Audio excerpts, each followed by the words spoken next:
YouTube channel दक्ष classes Uttarkashi में। आज हम लोग फॉरेस्टर के लिए एक अगली श्रृंखला लाए हैं जो तीसरी श्रृंखला होगी, जिसमें हम लोगों ने लगभग आपके पास 38 क्वेश्चन को कवर अप किया है। ये जो आपके पास टॉपिक रहेंगे ये रहेगा आपके पास मानव स्वास्थ्य संबंधी क्वेश्चन रहेंगे, जैसे विटामिन्स, प्रोटीन्स और ऊर्जा जिनसे हमें मिलते हैं उन तत्वों से संबंधित रहेगा।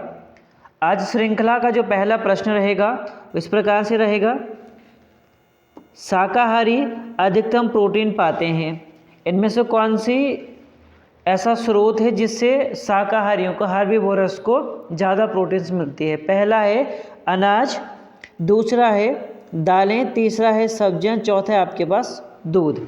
तो यानी कि हम लोग को जनरली पता है कि दालों से सर्वाधिक आपके पास क्या मिलती है, प्रोटीन्स मिलती हैं।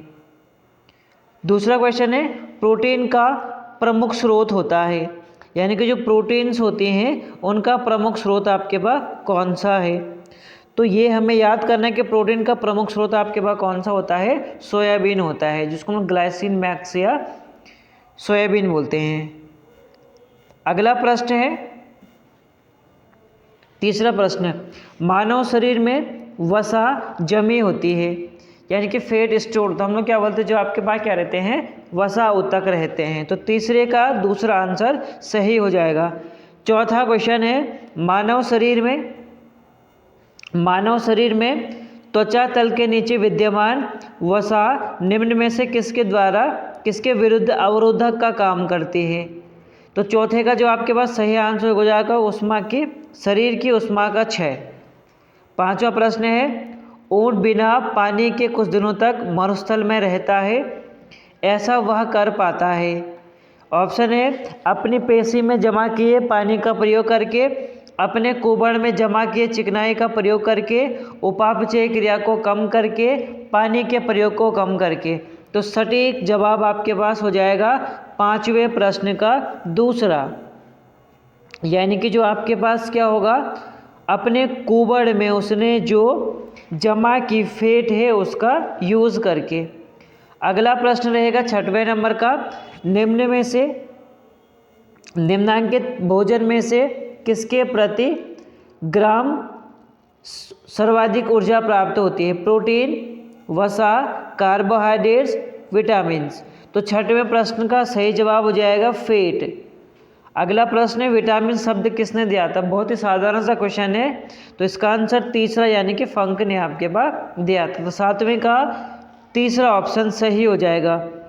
आठवां प्रश्न है, निम्न में से ऊर्जा प्राप्त नहीं होती है, पहला ऑप्शन वसा, दूसरा हार्मोन्स, तीसरा प्रोटीन, चौथा विटामिन। तो हम लोगों को पता है कि जब हम लोग जैव अणु पढ़ते हैं तो जैव अणु के अलग अलग प्रकार होते हैं, जिनमें ऊर्जा के स्रोत वसा हो सकते हैं, ऊर्जा के स्रोत आपके पास कार्बोहाइड्रेट्स, लिपिड्स हो सकते हैं, जबकि ऊर्जा जिससे प्राप्त नहीं होगी, यानी कि जो शरीर के लिए आपके पास क्या रहेंगे, जैसे रोगों से लड़ने की क्षमता, तो आपके पास कौन जाएगा, विटामिन जो होते हैं वो ऊर्जा नहीं देते हैं शरीर को। अगला प्रश्न है 9वें नंबर का, निम्न से किसे रक्षात्मक पदार्थ कहा जाता है, जो हमारे शरीर को रक्षा प्रदान करता है। तो इसका सही जवाब हो जाएगा 9वें का पहला, यानी कि जो विटामिन्स होगा, विटामिन शरीर के रक्षात्मक पदार्थ कहे जाते हैं। 10वां प्रश्न है, निम्न में से कौन सा विटामिन ए का सर्वोत्तम स्रोत है, यानी कि किससे हम लोगों को विटामिन सर्वाधिक मात्रा में मिलता है। तो इसका कैरेट यानी कि गाजर सही हो जाएगा। 11वां प्रश्न है, मानव शरीर में विटामिन ए भंडारित होता है, यानी कि जो विटामिन ए होता है वो कहाँ पर स्टोर्ड होगा। तो सही जवाब हो जाएगा लीवर यानी कि यकृत में। अगला प्रश्न है, विटामिन ए की कमी से कौन सा रोग फैलता है, यानी कि अगर विटामिन ए की कमी हो गई तो आपके पास कौन सा रोग फैलेगा। तो पहला ऑप्शन रिकेट्स, दूसरा बेरी, तीसरा रतौंधी, चौथा पेलाग्रा। तो यानी कि जो आपके पास 12वां प्रश्न उसका तीसरा जवाब सही हो जाएगा। अगला प्रश्न है, निम्नलिखित में से कौन सा एक विटामिन ए का प्रचुरतम स्रोत है, richest sources of vitamin A. पहला सेब हो जाएगा, दूसरा पपीता, तीसरा अमरूद, चौथा आम। तो यानी कि 13वां प्रश्न का चौथा आपके पास सही हो जाएगा। अगला है 14वां प्रश्न, थायमीन है, विटामिन सी को बोलते हैं, विटामिन B2 को बोलते हैं, विटामिन B6 को बोलते हैं या विटामिन B1 को बोलते हैं। तो यानी कि आपके पास जो थायमीन होता है वो विटामिन B1 को कहा जाता है। अगला प्रश्न रहेगा 15वें नंबर का, निम्नलिखित विटामिन में से किस में कोबाल्ट होता है? तो इसका सही जवाब हो जाएगा विटामिन B12 में कोबाल्ट धातु होती है। अगला प्रश्न है, शुष्क छिकोप का मनुष्यों में प्रकोप किस विटामिन की कमी से होता है? 16वें प्रश्न का पहला option vitamin K, vitamin D, vitamin A, vitamin C. तो 16वें प्रश्न का जो सही जवाब हो जाएगा वो हो जाएगा विटामिन ए। यह रोग हमारे आँखों से संबंधित है, आइस के ड्राइनेस के लिए यह हमें याद करना है। साइनो, अगला प्रश्न साइनो कोबालमिन है। पहला ऑप्शन है 17वें का vitamin C, vitamin B2, vitamin B6 और विटामिन B12। तो साइनो कोबालमिन जो होता है वो हो जाएगा किसका? विटामिन B12 का वैज्ञानिक नाम। अगला प्रश्न रहेगा श्रृंखला में 18वां, विटामिन जो खट्टे फलों में पाया जाता है तथा चर्म को स्वस्थ रखने के लिए यानी कि हमारी स्किन को स्वस्थ रखने के लिए ज़रूरी होता है। पहला है vitamin A, vitamin B, vitamin C और अगला प्रश्न है इसका, अगला ऑप्शन है इसका विटामिन डी। तो यानी कि 18वें प्रश्न का सही जवाब हो जाएगा विटामिन सी हमारे स्किन के प्रोटेक्शन के लिए ज़रूरी होती है। विटामिन, अगला प्रश्न 19वां, विटामिन सी का सबसे उत्तम स्रोत है। पहला ऑप्शन है सेब, दूसरा आम, तीसरा आंवला, चौथा मिल्क यानी कि दूध। तो 19वें प्रश्न का सही जवाब हो जाएगा तीसरा। अगला प्रश्न है 20वें नंबर का प्रश्न, निम्नलिखित विटामिनों में से कौन सा शरीर में भंडारित नहीं होता है? Vitamin A, vitamin C, vitamin D, vitamin E. तो ऐसा विटामिन जो शरीर में स्टोर्ड नहीं होता है। तो 20वें प्रश्न का सही जवाब हो जाएगा विटामिन सी। अगला प्रश्न 21वें नंबर का, कौन सा विटामिन प्रतिरक्षा प्रदान करता है यानी कि इम्यूनिटी प्रोवाइड करवाएगा? Vitamin A, vitamin C, vitamin K, vitamin E. तो इम्यूनिटी के लिए कौन सा विटामिन हो जाएगा? Vitamin A. अगला प्रश्न 22वां प्रश्न है, निम्नलिखित में कौन सा विटामिन जल में घुलनशील है यानी कि जो वाटर में डिसॉल्व होगा? विटामिन, पहला ऑप्शन विटामिन ए, डी, ई, सी। तो जो विटामिन जल में घुलनशील होता है वो आपके पास कौन सा होता है? विटामिन सी होता है। अगला प्रश्न, प्रातःकालीन धूप मानव शरीर के लिए निम्न कौन से विटामिन उत्पन्न करता है? तो हम लोग बोलते हैं vitamin A, vitamin B, vitamin C, vitamin D option. तो हम लोग को पता है कोलेस्ट्रॉल से संबंधित विटामिन डी होती है जिसका संश्लेषण सनलाइट के प्रेजेंस में हमारे स्किन में हो सकता है। 24वें नंबर का प्रश्न है, मछलियों के यकृत के तेल में किसकी प्रचुरता होती है? लीवर ऑयल में किस चीज़ की रिचमेंट होती है? तो पहला option A, vitamin C, vitamin D, vitamin E. तो 24वें प्रश्न का सही जवाब हो जाएगा विटामिन डी, कोलेस्ट्रॉल। अगला प्रश्न 25वां, कोलेकैल्सिफेरॉल रासायनिक यौगिक का सामान्य नाम है। 25वें प्रश्न है, कोलेकैल्सिफेरॉल रासायनिक यौगिक का सामान्य नाम है। पहला ऑप्शन हड्डी calcium, vitamin B, vitamin D, vitamin C. तो 25वें प्रश्न का सही जवाब हो जाएगा विटामिन डी यानी कि दूसरा। अगला प्रश्न है, विटामिन ई का रासायनिक नाम होता है। पहला ऑप्शन रेटिनोल, दूसरा राइबोफ्लेविन, तीसरा पैराडॉक्सिन, चौथा हो जाएगा टोकोफेरोल। तो 26वें प्रश्न का सही जवाब हो जाएगा टोकोफेरोल यानी कि 26वें का चौथा सही हो जाएगा। अगला प्रश्न है 27वां, विटामिन ई विशेषता किसके लिए महत्वपूर्ण है यानी कि जो विटामिन ई होते हैं वो शरीर के लिए क्यों महत्वपूर्ण है? पहला है दांतों के विकास के लिए, दूसरा है कार्बोहाइड्रेट्स के उपापचय के लिए यानी कि मेटाबॉलिज्म के लिए, तीसरा है लिंग ग्रंथियों की सामान्य क्रिया में, चौथा है उपकला ऊतकों के सामान्य स्वास्थ्य के लिए यानी कि एपिथेलियम जो टिश्यू होते हैं उनके सामान्य स्वास्थ्य के लिए। तो 27वें प्रश्न का सही जवाब हो जाएगा लिंग ग्रंथियों की सामान्य क्रियाकलाप। लिंग ग्रंथ का मतलब आपके पास क्या होता है कि जैसे हम जो गोनाड्स बोल सकते हैं, जैसे male reproductive organ, female reproductive, यानी कि गोनाड्स जो होते हैं।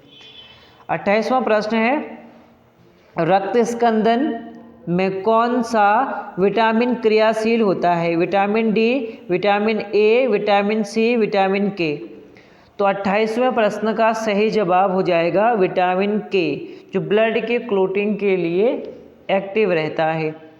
29वां प्रश्न है मानव शरीर में रक्त का थक्का किस विटामिन से बनता है? Vitamin K, vitamin D, vitamin E, vitamin C. 29वें प्रश्न का सही जवाब हो जाएगा विटामिन के, यानी कि पहला वाला सही हो जाएगा। 30वां प्रश्न है निम्न में कौन सी विटामिन की खून के जमने में आवश्यकता होती है? 30वें का पहला option vitamin A, vitamin C, vitamin E, और चौथा ऑप्शन रहेगा आपका विटामिन के। तो इसका भी सही जवाब हो जाएगा विटामिन के ब्लड क्लोटिंग के लिए आवश्यक विटामिन्स होती हैं। अगला प्रश्न है 31 31वां प्रश्न विटामिन ए का महत्वपूर्ण स्रोत निम्न में कौन कौन है? पहला है ताड़ का तेल, दूसरा नारियल का तेल, तीसरा गेहूं अंकुर का तेल, चौथा राई का तेल।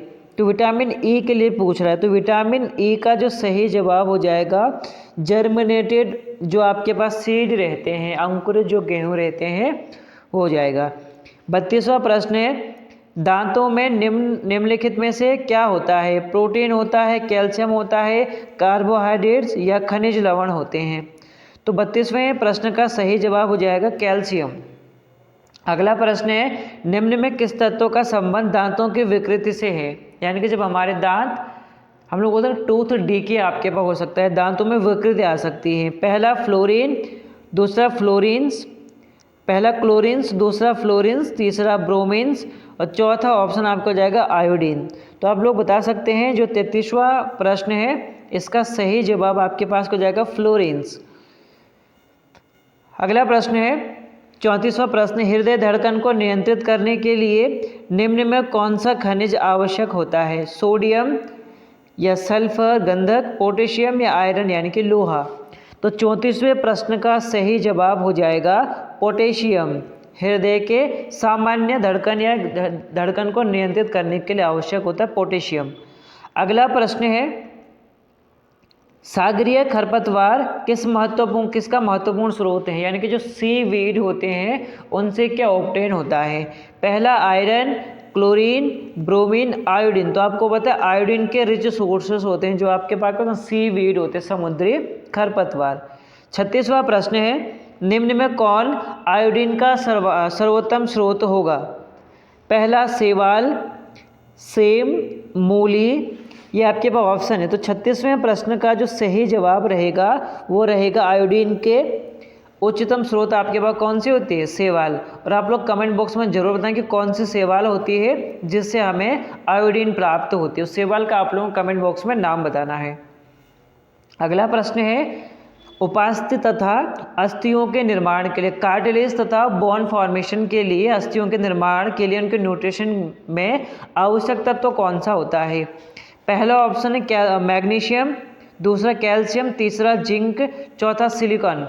तो इसका 37वें का सही जवाब हो जाएगा कैल्शियम। कैल्शियम कार्टिलेज तथा बोन्स की फॉर्मेशन और उनके न्यूट्रिशन के लिए आवश्यक होती है। श्रृंखला का अंतिम प्रश्न है कैल्शियम की आवश्यकता निम्न में किसकी निमित्त है? यानी कि किसके लिए आवश्यक है? पहला है मांसपेशियों को कार्य करने के लिए, दूसरा ब्लड क्लोटिंग के लिए, तीसरा है हड्डियों के विकास के लिए, चौथा है उपरोक्त सभी। तो इसका जवाब आप लोगों को पता है कि ये कैल्शियम में सभी कार्य करते हैं, यानी कि चौथा ऑप्शन इसका सही हो जाएगा। इसी प्रकार की श्रृंखला से जुड़े रहने के लिए आप चैनल को सब्सक्राइब कर सकते हैं, शेयर कर सकते हैं, और इस वीडियो को आप लोग अपने दोस्तों तक आप लोग शेयर करें ताकि अगली श्रृंखला आप लोग जल्दी से प्राप्त कर सकें। धन्यवाद।